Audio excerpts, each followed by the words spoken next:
शंकरनाथ महाराज सर्वसंतन सर्वभाव श्री सिद्धेश्वर भगवान ओम नमः पार्वती पतये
ऐसा द्वंद्व निर्मुक्त वयोद्वेग रहित याही वरी भक्त माझ्या खाली भगवान सिद्धेश्वराचे श्री रुक्मिणी पंगंगाचे श्री सद्गुरु ज्ञानेश्वर महाराज श्री जगद्गुरु तुकाराम महाराज श्री संत एकनाथ महाराज यांच्या चरणसान्निध्यामध्ये आपण सर्वजण मिळून महान ग्रंथराज ज्ञानेश्वरीच्या 12व्या अध्यायाच्या 169व्या ओळीचा आपण विचार करतो. विषय आहे भक्त, द्वंद्वातीत भक्त. अभेद तत्व ज्याच्या ठिकाणी आहे, अद्वैत तत्व ज्याच्या ठिकाणी आहे, किंवा अद्वैत बोधावर गेलेले जे महात्मे आहेत ते कसे असतात त्यांचा विचार या ठिकाणी सांगतात.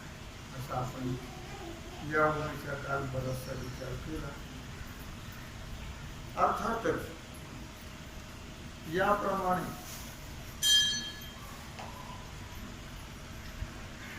काल आपण शेवटचे उदाहरण दिलं. आगा अभय येणे नावी पुरी जे हे जाणार सम्यक ज्ञानाचे आघावी धावणे. हे अभय केव्हा प्राप्त होत आणि भय केव्हा प्राप्त होत? अभय प्राप्त होतं अद्वैतामध्ये आणि भय प्राप्त होतं द्वैतामध्ये. दुजे जवळजवळ गय तव तव संसार भय जोगे हे देवो आपले तोंडी बोलती वेळ. नेहमी भयम द्वितीया, भय हे नेहमी द्वैतात असतं, भेदात भय आहे. आणि संसार म्हणजे भेद, द्वैत. म्हणून संसारामध्ये भय आहे. परमार्थ म्हणजे अद्वैत, अभेद. म्हणून तिथं भय नाही. आम्हा भय चिंता नाही धातू, जन्म मरण काही एक. झाला इह लोकी परलोक, आले सकळीक वैकुंठ. तुझ लागली सकळ चिंता. आम्हा भय चिंता नाही धात.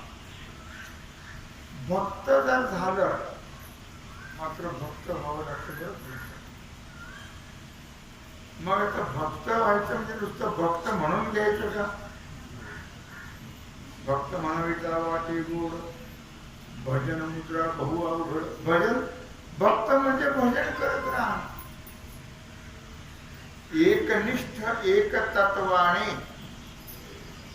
भगवंताचं भजन करत राहणं. भेद न पाहता, अनेक देवतांची उपासना न करता एकाच देवतेचं भजन करणं, एक गाऊ आणि स्वरूपाचे नाम, त्याला भक्त म्हणतात. एकनिष्ठ प्रेम, पतिव्रते जैसा व्रतार्थ. एकनिष्ठ प्रेम जिथं आहे तर भजन आहे नित्य, अखंड, अखंड अखंडी अभंगन भंगे, अखंड तिथं भजन आहे भगवंताचं. जिबीला रिकाम ठेवायचं नाही. जिबले तुला काय धंदा, घडी घडी भजावे बोलून. नित्य भगवंताचं भजन जिथं चालू आहे त्याला म्हणतात भक्त. आणि जे भक्त असतात ते निर्भय असतात.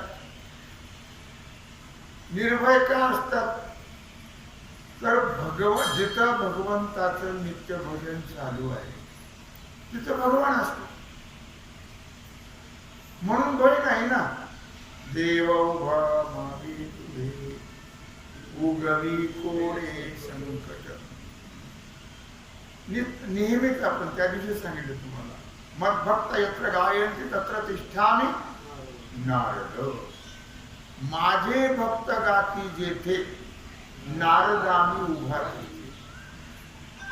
जिथं माझं भजन नित्य चालतं तिथंच असतो मी.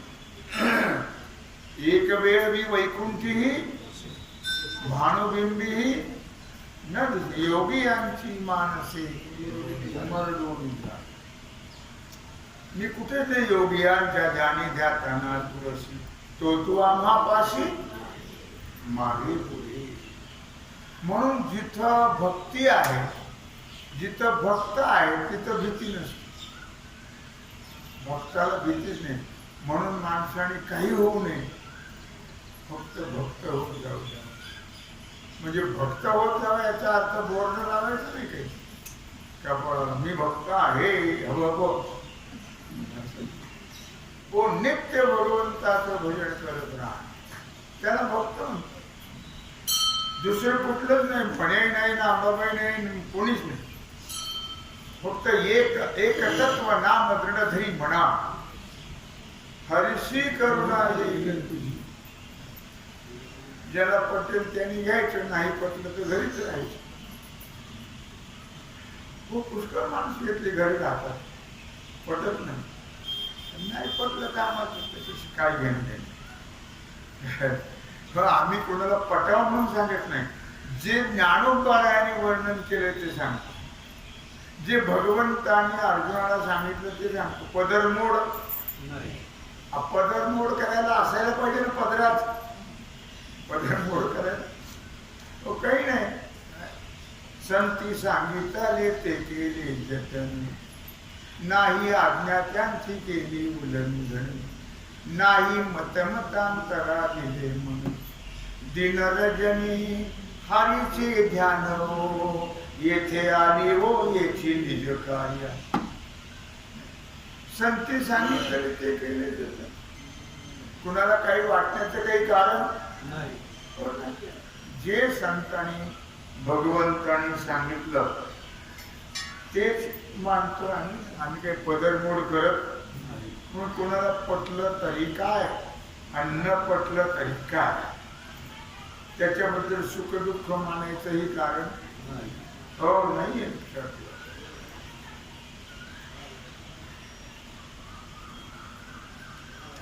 असा आपला आजचा मुद्दा आहे. याप्रमाणे जसं स्वप्न आणि स्वप्नातले पदार्थ हे सगळे मिथ्या आहे. किंवा स्वप्नात केलेले मनोरथ, पुष्कळ स्वप्नात हे मनोरथ करतात माणसं, नाही असं नाही. स्वप्नामध्ये सुद्धा माणसं मनोरथ करतात, पण ते प्रत्यक्ष नसतात, ते फक्त भासतात. स्वप्नामध्ये प्रत्यक्ष वाटत असतील, पण स्वप्नी देखील स्वप्न मृगजळी साक्षी नलेवन. स्वप्नातल्या जे पाहतो ते खरं असतं, ते जागृती होय ठाऊके, जे जे स्वप्नी देखे ते ते जागृती होय ठाऊके. तेव्हा स्वप्नामध्ये केलेले जे मनोरथ आहे तो भास आहे नुसता. त्या मनोरथाला फारसं महत्व किंवा त्याचा काही आजपर्यंत कोणाला उपयोग झाला हो नाही. ज्ञानोबा एका ठिकाणी वर्णन करतात, मुलीचं लग्नच होईना, लग्नच होईना, लग्नच होईना. मोठी झाली मुलगी, तिला ध्यास कशाचा असेल? लग्नाचा. ती आईजवळ झोपत राहायचं असायची. तिला पडलं स्वप्न की फार मना आपल्या मनासारखा मुलगा मिळाला, श्रीमंत, सात्विक वगैरे, जसं जशी इच्छा होती त्याप्रमाणे मुलगा मिळाला. उत्तम प्रकारचं घर आहे, 2 कोटीचा बंगला आहे. किती कोटीचा? 2 कोटी. सकाळी माझ्याकडे ग्रस्त आले, माझ्या मुलाने मला 2 कोटीचा बंगला घेऊन दिला. सावलीला कुठेतरी आहे, मला म्हणून तुम्ही या जरूर. तेव्हा बघायला काय हरकत. किंवा सगळा थाट बरं वडिलांनी मी असं लग्न करून दिलं, स्वप्नात बरं असं थाटात लग्न करून दिलं. लक्षात ठेवा, भगवान श्रीकृष्णाच्या लग्नाला 60,000 वाजंत्री होते, हिच्या लग्नाला 600 होते. स्वप्नात काय आवड आहे. मोठा कार्यालय, काय इतका भारी लग्न केलं. आणि मग लग्न झाल्यानंतर सर्व काय सप्तपदी वगैरे सगळं झालं, निघाले. आता त्याच्या हाताला पकडलं, गाडीत चढाई बसायचं की लागली. ज्ञानोबा वर्णन करता आहे. वराड. मग ती म्हणली, आई अगं मी एकटीचे का, ते कुठे गेले, ते कुठे एवढी काय केले त्या भाव कोण काय प्रकार आहे. अगं माझा हात करून गाडी चढवते, एवढं काय बडबडते, काय झालं तुला बडबडायला. मग ती म्हटली, वराड नो हे स्वप्न गे माये. हे सगळं काय आहे? वराड नो हे स्वप्न गे माये. बाप रखुमा देवी वराचे, बिगिधर पाय मी कवनाची मज सांगा कोणी. मी कवनाची मज सांगा कोणी. वराड नो हे स्वप्न गे माय. हे सगळं दिसतं ते वराडे. हे वराडे का स्वप्न आहे? स्वप्न आहे. मग स्वप्नातले केलेले मनोरथ सक्सेस होतील, खरे आहेत का? नाही. पुष्कळांचे, मी आता सांगितल्याप्रमाणे पुष्कळांचे लग्न होतात स्वप्नात. पुष्कळ आणाला लॉटरीचा नंबरही लागतो स्वप्नामध्ये. काय बोलत? स्वप्नातले मनोरथ ज्याप्रमाणे व्यर्थ असतात त्याप्रमाणे प्रपंचामध्ये, संसारामध्ये चिंतन करणारे पुरुष त्यांच्या बुद्धीला चिंतनच फक्त का खरं ठरतं सगळं?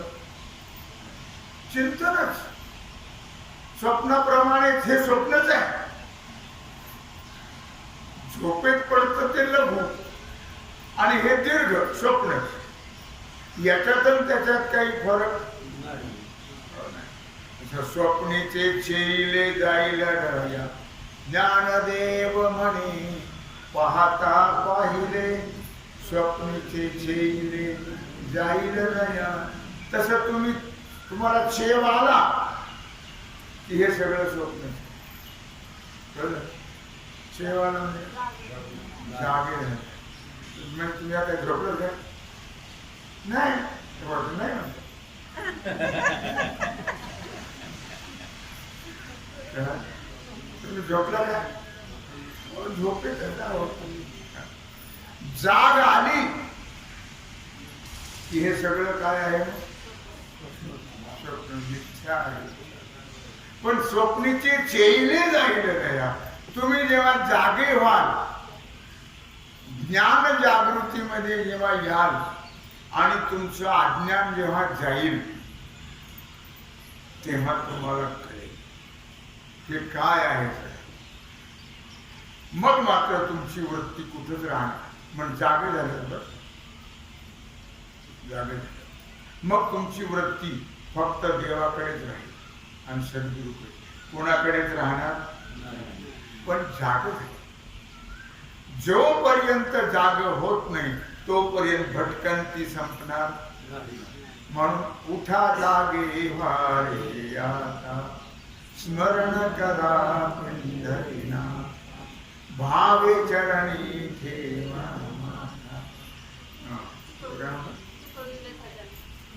चुकवी व्यथा जन्माच्या, उठा जागे व्हारे आता, जागा रे भाई नो जागा, चोर निजल्या नाडून भागा रे आता, जागा रे भाई नो जागा. जागे व्हा, जागे व्हा, जागे व्हा. संत महात्मे जाग करण्याचं काम करतात. उठा जागे व्हारे आता, स्मरण करा पंढरीना, भावी चरणी ठेवा माझा, शुक्रवी व्यथा जन्माच्या. तेव्हा मला मुद्दा काय सांगायचा आहे की हे जे द्वैत नसून भासत त्याला स्वप्न म्हणतात. द्वैत नसून भासणं स्वप्न, जे नसून भासत त्याला स्वप्न म्हणतात. मग संसार नसून भासतो का असून भासतो? आहे का? अवघड गोष्टी. तुम्ही जरी मान हलवत असाल तरी कितपट पटचा आतमध्ये तुम्हाला माहित नाही. काय हे द्वैत नसून भासत. द्वैत म्हणजे संसार, हे नसून भासत. हे कळालं ना, एवढं कळालं तरी मला वाटतं 90% काम झालं आपलं मानव ध्यान. एवढं जरी कळालं आपल्याला की हे सगळं स्वप्नवत आहे, हे द्वैत भासमान आहे, द्वैत हे मिथ्या आहे का? नसताना द्वैत भासत आहे, द्वैत नसताना द्वैत भासत आहे एक पण भासत दोन. वस्तुतः नसून भासत हे जर कळालं आपल्याला तर आपलं पुष्कळच काम होईल. पण कळत नाही हो, कळत नाही. हे कळून घेण्याची तळमळ नाही आपल्याला. कळून घेण्याबद्दल आवडही, त्याच्यावातून असं काही आपलं नडलेलं असं वाटतं काय त्याच्यावातून नडले तेवढं उगी वेळ घालायचा बघून घेण्याचं. तुम्ही कुठे वेळ घालवत नाही. संसारातला वेळ तुमचा सार्थक लागला का व्यर्थ गेला, फुकट गेला? गेला गेला जन्म वाया, भजन पंढरी राया. फुकट गेलं सगळं. व्यर्थ आहे का सार्थ आहे वाटत नाही. दुर्दैव आहे, लक्षात ठेव. आम्हाला असं वाटत नाही नसून हे भासत, हे सुदैव नाही. आणि त्यातच आम्ही गुंतून आपल्या हाती घर बांधिला आणि हात गुंतून गेला. ते आपणच सगळं तयार करतो आणि त्यात गुंतून गुंतून मरतो.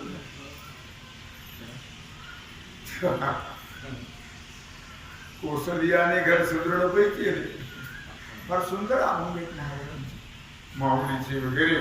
म्हणून हे सगळं नसून भासते. हा भास जायला पाहिजे. रज्जू सर्पाकार भासी रे जगदंबर. हे रज्जू सर्पाप्रमाणे, दोरीवर भासलेल्या सर्पाप्रमाणे हा जगदा भास आहे. तो भास गेला पाहिजे. आता तो भास का आपोआप जाईल. जय ज्ञानेश्वरी ऐकून ऐकून त्याच्याबद्दल वाद नाही, माझं जुमत नाही. पण त्याचा तो सराव पाहिजे, नित्य श्रवण केलं पाहिजे. संबंध तुटता कामा नये. म्हणजे मग होता होता बनता होता होता होईल. ज्ञानेश्वरी ऐकून सुद्धा काम होईल. ज्ञानेश्वरी ऐकणं हे व्यर्थ जाणार नाही. ज्ञानेश्वरी ऐकणारे अधोगतीला कधीच जाणार नाही. लक्षात. तर एक एक अक्षरात आहे माझा रमाकांत. इतकं महत्व आहे ज्ञानेश्वरी. लक्षात. म्हणून वाचावी ज्ञानेश्वरी, डोळा पहावी. नित्य ज्ञानेश्वरीचं श्रवण पठण करत राहावं. वायाला जाणार नाही. आपण मुक्त हो. निश्चित उद्धार होईल. अधोगती कधीच प्राप्त होणार हो नाही. कर्माचा संकल्प आणि विकल्प हे कोण करत राहतो? मन करत. संकल्प विकल्पात्मक मन हा नेहमी व्यवहारातले संसारातले जे कर्म आहेत, या कर्माचा संकल्प विकल्प कोण करत राहत? मन. या मनाला काही धंदाच नाही. मनाला काही धंदा नाही. म्हणून त्याला कामाला लावलं पाहिजे. मन म्हणजे पिशाच भूत. एकाला असं भूत लागलं, नुसतं लागलं नाही, त्याला प्रसन्न झालं. प्रसन्न लक्षात ठेवा. मनाचा उदाहरण प्रसन्न झालं आणि त्याला सांगितलं काही काम सांगणार. मिनटों का काम घंटों में नहीं, घंटों का काम मिनटों में. पण लक्षात काम नसेल तुला खायचं, काम पाहिजे सतत. काय पाहिजे?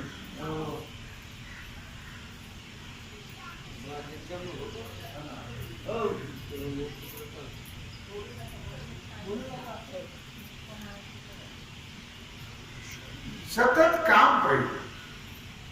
त्याला सांगितलं या नगरची जमीन नांगरून येते, लगे हजर. कुठलंही काम सांगितलं की लगे हजर. सांगायचं खायचं ते वाढून गेलं. मित्रांनी विचार कर माणूस, अरे म्हणजे ना मला भूत प्रसन्न आणि ते म्हणतो काम सांगायचं खायचं. म्हणजे सोपं आहे का? तुझ्या अंगणामध्ये मलखांब रोवायचं. जेव्हा काम असेल तेव्हा काम सांगायचं, नसेल तेव्हा त्याला काम लावायचं. जा खाली या खाली जा, इकडे सांगायचं नाही. वरदा खाली आहे, खाली ये वरदा, हे काही संपेल का? तसं मनाला काम लावायचं. मन हे भूत आहे का? मना एक खरी मने मी जाईन पंढरी, विटेवरी हरी काही देखीन सावळा. मग सांगशील ते करील काम. पण सांगायला शिल्लक राहत नाही ना आपलं. आपलं हो. पांडुरंग पाहिल्याबरोबर ते पांडुरंग स्वरूपच म्हण हे राम.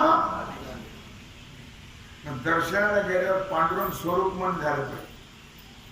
म्हणजे आपली वारी सक्सेस झाली. लक्षात ठेवा. पांडुरंग ध्यान पांडुरंग म्हणी जागृती स्वप्नी. मी का सांगतोय?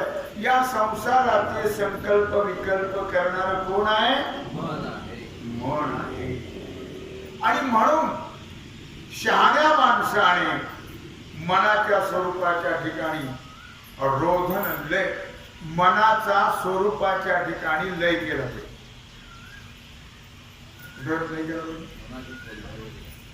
मनाच्या स्वरूपात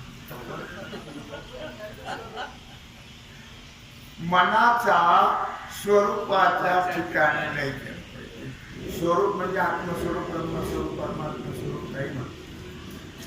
स्वरूपाच्या ठिकाणी लय केला म्हणजे संसार भयाचं कारण राहणार.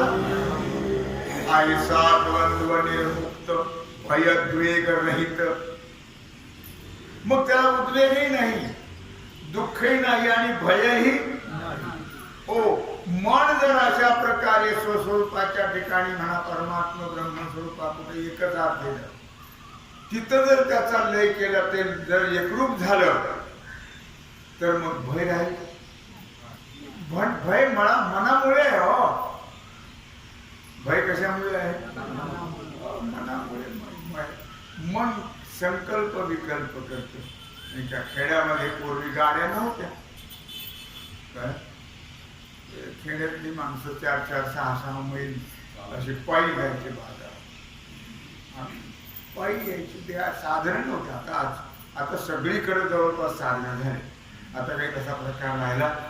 एक धान्याचा बोजा डोक्यावर ते चालायचं ते डोंगर तो घाट ते भानगडी फार त्रास. मी लहान असायचं 2-2 पाहिलं ते डोक्यावर बोजा द्यायचं वाढलं आणि तेवढं झोपी बाजाराला द्यायचं चालत ते डोंगर उतरायचं आणि ते चढायचं आणि ते काय विचारू नका वाट अशी लहान. आता तसं नाही. आता गाड्या आता काय पाहायचं. तेव्हा असा माणूस जुन्या काळातला बाजाराला गेला आणि काही कारणाने त्याला उशीर झाला. मन कसं विचित्र असतं लक्षात ठेवा. आणि येता येता येता येता आता पैसेच अंधार पडला. गावाच्या जवळच आंबेराई होती. आंब्याची पाने सगळी खाली गळून पडतात. काही पक्षी झाडावर बसले. त्या बाहेर सांगा 2 शब्द येण्याचं बाजार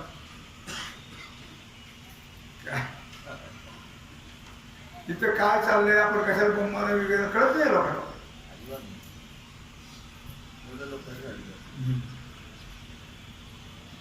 मग तिथे तित्तर नावाचे पक्षी असतात ते त्या पाल्या पाचोळ्यात बसतात. आता याला माहिती होतं असं ऐकलं होतं की आंबेराईत भूत आहे. काय भूत तिथे रस्त्याने चालला कडे पक्षी बसलेले होते त्या पाल्या पाचोळ्यात उडले. राम राम राम राम राम राम राम राम राम. इतकं जोरात रामाचं नाव सुरू झालं. इतकं जोरात तो म्हणत गेला आंबेराईच्या पुढं गेला असेल ते भूत माग. गावात ते टीव्ही दिसू लागले. लोकांचे बोलणं ऐकूया लागलं की त्याने तो मंत्र बदलला. राया हसत नाही का राया. त्यांनी कधी करता मूर्खांना राया हे मन आहे.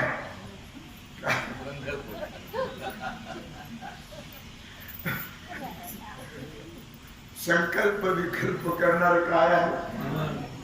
मन आहे. लक्षात ते असं पूर्वी होतात. आता नाही राहिलं तेवढं. नाहीतर म्हातारी बाई गरीब बिचारी पण ते भांडे घासताना जाऊच तशी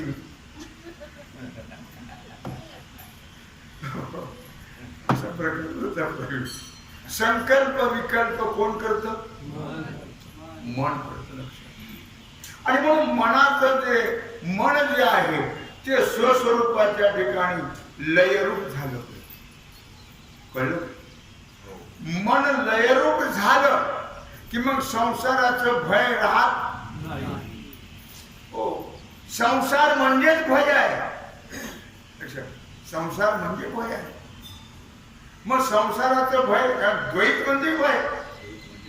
म्हणून संसाराचं भय जर मन परमात्मा स्वरूपाच्या ठिकाणी भ्रम जाऊन अज्ञान जाऊन नाही का वेदांत श्रवणाने चिंतनाने जर आपला भ्रम गेला आपलं द्वैत गेलं आणि आपलं मन जर भगवत स्वरूपाच्या ठिकाणी एकरूप झालं तर मग भयोद्वेग रहित ओवीत सांगितलं नाही का ऐसा द्वंद्व निर्मुक्त भयोद्वेग रहित.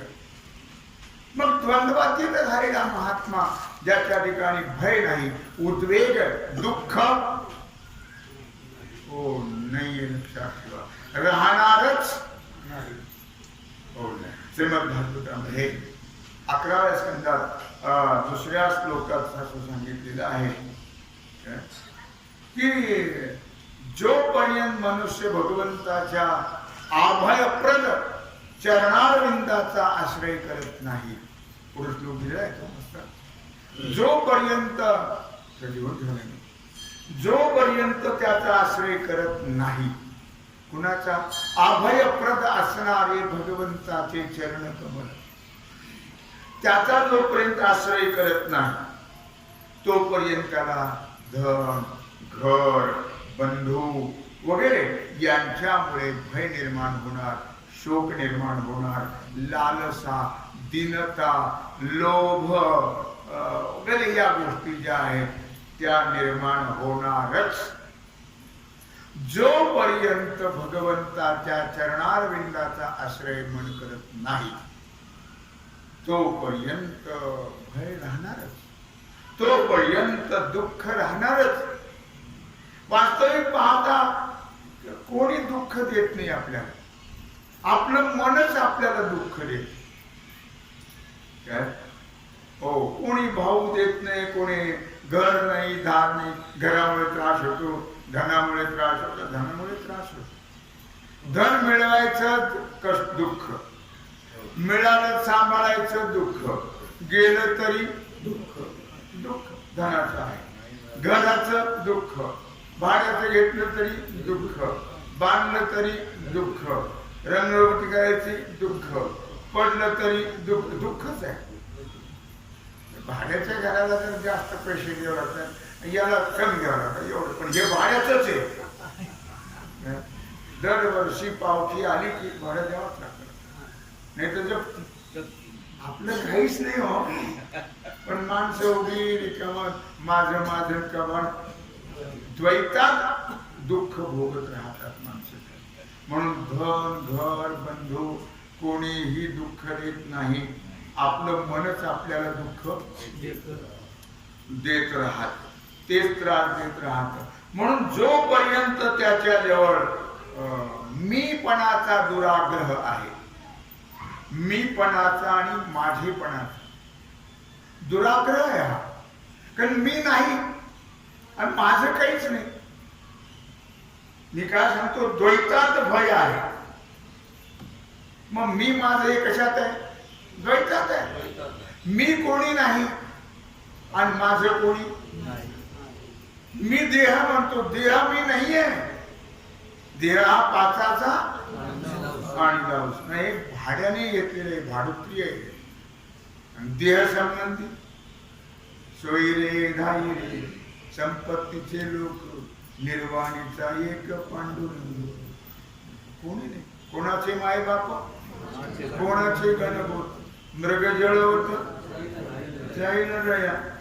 म्हणून आपलं कोणी नाही, मी देह नाही आणि देह संबंधी माझे नाही.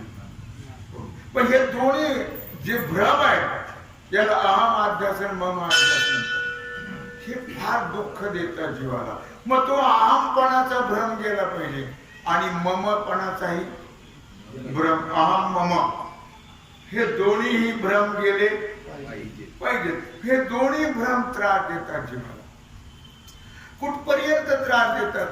जोपर्यंत त्याला कळत नाही तोपर्यंत त्रास देणार. त्यात पुन्हा शोक आहे, लालसा, मिळालं पाहिजे, मिळालं पाहिजे, मिळालं पाहिजे, माझं ते माझं, तुझंही माझं. लालसा जी आहे लक्षात ठेवा, ही मनुष्याला दीन करते, दीन. त्यामुळे दीनता प्राप्त होते. आणि लोभ, लोभ हा कोण आहे?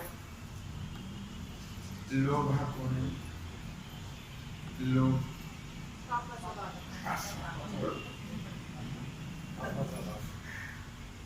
बापाचा बाप, बापाचा भाषण, बापाचा बाप.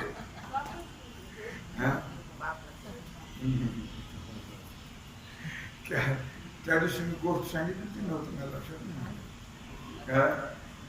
तो पापाचा बाप कसा एवढी सांगून जात असतो मी, ते माझ्या लक्षात राहत नाही. मला मुद्दा काय सांगायचा, लोभ. लोभ हा फार वाईट आहे. लोभ फार वाईट आहे. एकाचं सारखं घोकायचं त्याची तब्येतही खराब झाली. गोकून गोकून गोकून गोकून बायको म्हणायची काय पावलं पण आहे सगळं कशाला गोकीत राहतो सारखं. ते काय गोकत होतं 7 पिढ्याला पुरेल पण 8व्या पिढीचं कसं होईल. 7 पिढ्यापर्यंत पुरेल पण 8व्या पिढीचं कसं होईल. आता धोंड्याचा महिना आला. नदीच्या पलीकडे आश्रम होता साधू.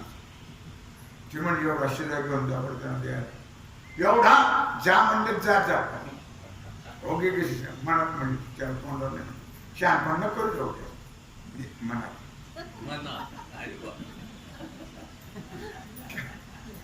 उगे सांगितलं 12 भानगड्या कशाला. तिनं खूप असं तिला बांधून सगळ्या प्रकारचा शिदा दिला बांधून गाठोडीच्या डोक्यावर गेला. लोभ गेला. गेल्यानंतर त्या आश्रमात गेला. ते बोजा ठेवला होता. साधन विचार काय आणले ते म्हणजे शिदा. शिदा थांब मंडळीला हात मार. ते म्हणले आम्ही यांनी शिदा आणला. ते म्हणले नको आजच्या दिवसापुरता आहे आपल्या उद्या उद्या बघू. ती काय म्हटली आजच्या दिवसापुरतं आपल्याला आहे. कोण सांगते बाई. लक्षात ठेवा बाईला जास्त लोभ असतो. पण तिने सांगितलं आजच्या दिवसापुरतं आहे उद्याची उद्या पावत्याला घेऊन जा. मग त्याचा प्रकाश पाहिजे. तो म्हणला बापरे. ते म्हणतात आजच्या दिवसापुरतं आहे उद्याची उद्या बघून घेऊ. आणि 8व्या पिढीची चिंता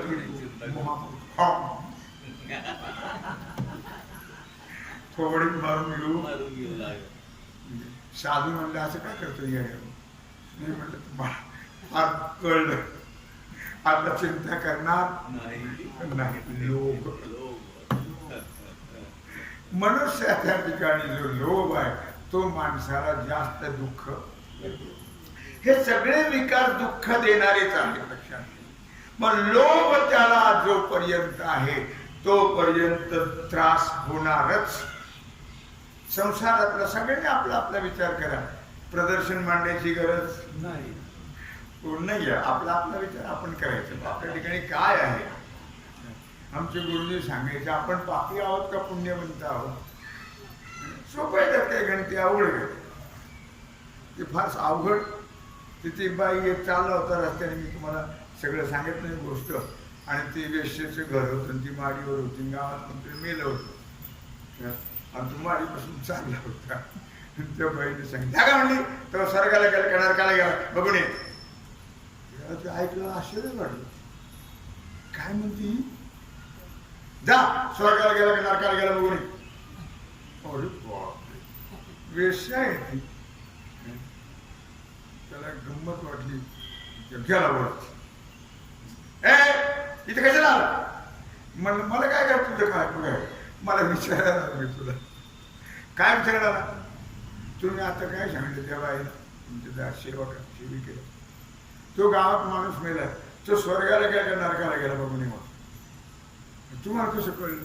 तर काय अवघड म्हणजे कळायला सोपं आहे. हो मी कधीच ऐकलं नव्हतं म्हणता असं. मग कसं सांगा बरं. अरे ते काय अवघडे का म्हटली गावामध्ये खेडेगाव असतं कोणी वारलं तर टोळके टोळके लोक बसतात. आणि जर ते माणसं म्हणू लागले की फार पिढा झाली फार त्रास द्या लोकांना कोणाचे पैसे घे कोणाला त्रास दे कोणाला मार कोणाला हाण बडा घ्या याला चांगलं झालं समजावून नरकाला घ्या.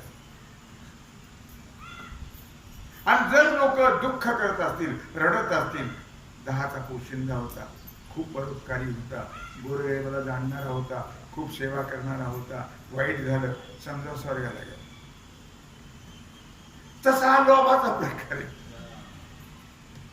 तुमच्या लक्षात आलं का.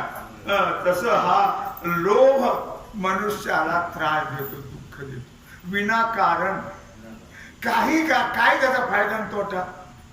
पण तो लोभ जो आहे तो संतांच्या ठिकाणी नसतो. आईसा द्वंद्व निर्मुक्त द्वंद्वातीत झालेला महात्मा भयोद्वेग रहित, त्याच्या ठिकाणी भयही नाही आणि उद्वेगही. त्याचं कारण मीपणा माझेपणाचा भ्रम गेला. मीपणा माझेपणाचा भ्रम गेला की हे सगळे विकार गेले. जोपर्यंत मीपणा माझेपणा आहे तोपर्यंत सगळे काम क्रोध लोभ मोह मद मत्सर सगळे विकार आहेतच. एकदा मीपणा माझेपणा गेला म्हणजे अज्ञान संपलं, अध्यास गेला, अविद्या गेली समजा की त्याला हे राहत नाही आणि मग त्याचे हे विकारही नष्ट. म्हणून दुःखाला कारण जर काही असेल तर मीपणा मेन आणि माझेपणा आणि त्याच्यात हा अज्ञानामुळे असणारा भासणारा लोभ. हे संतांच्या ठिकाणी मीपणाही नाही. वाटोळ केलं फोन म्हणून पंढरपूरला सांगतात फोन घरी ठेवूया. तुमची वृत्ती देवाजवळ तरी लागत. देवाजवळ गेलं तरी फोन, दुनियात गेलं तरी फोन. काय सांगतो नाही काय सांगतो तुम्ही गेलं का काय सांगतो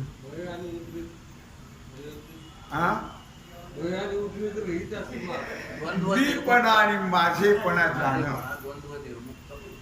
यामुळे मनुष्याच्या ठिकाणी भय आणि उद्वेग आहे. मीपणा माझेपणा गेला की सगळे विकारही म्हणजे ह्या अज्ञानामुळे मीपणा आणि माझेपणा आहे. त्यामुळे हे भय आहे, उद्वेग आहे, काय आणखी अशा प्रकारे लोभ आहे. काय ह्या सगळ्या गोष्टी ज्या आहेत त्या केवळ न कळल्यामुळे. म्हणून एकदा परमार्थ जर कळाला आपल्याला ते सगळे विकार नष्ट होतात आणि मग जीव ऐसा द्वंद्व निर्मुक्त भयोद्वेग रहित याही वरी भक्त माझ्या ठाई. तो तर अशा प्रकारे द्वंद्वातीत आहेत. भय नाही, उद्वेग नाही, दुःख नाही कुठल्या प्रकारचं. शेवटी तो माझ्या वरी याही वरी भक्त माझ्या. त्याची वृत्ती कुठे असते नेहमी? अखंड वृत्ती भगवंताच्या ठिकाणी असते. माझ्या ठाई याही वरी भक्त माझ्या. तो भक्त उगी त्याला भक्त म्हणत नाही. नित्य त्याची वृत्ती माझ्या ठिकाणी असते. नित्य चिंतन काया वाचा मनाने माझं चिंतन चालू असतं म्हणून त्याला भक्त म्हणायचं. आणि तो असा असतो. आतापर्यंत जी बडबड केली ना तो असा भक्त असतो.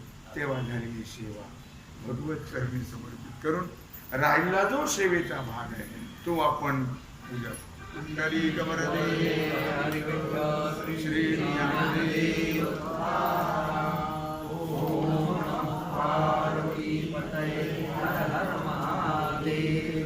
काली